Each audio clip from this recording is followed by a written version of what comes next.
traditionally anyway, I would say that Jewish values and Chinese values are very different. Or are they? I don't know. I guess on the face, for me, they seem very different. But the high school that I went to, the Urban School of San Francisco, there are many Jewish kids there. And I think in part that's because of the values that Urban has, were to, I guess, really challenge students, want them to be passionate about learning, want them to always question things and not take things for granted, or not take things as how they're presented to students. And I think that's sort of the same with, very similar to a lot of Hampshire values as well.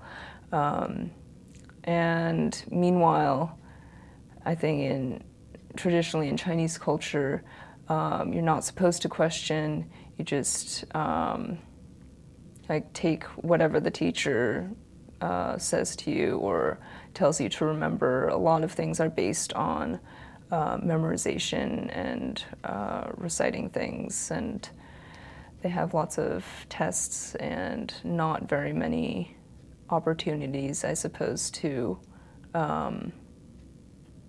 think about, reflect on yourself, or think analytically about whether you really agree with something or disagree.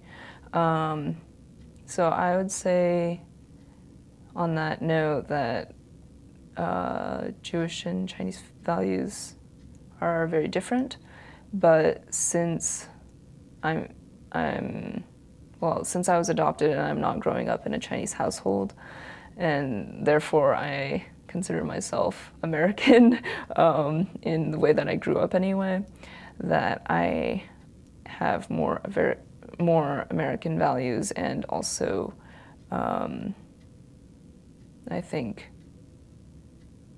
guess relate more closely to Jewish values, or at least I've been brought up with more Jewish values in regards to being open-minded and being like thinking for yourself and listening to others and stuff like that.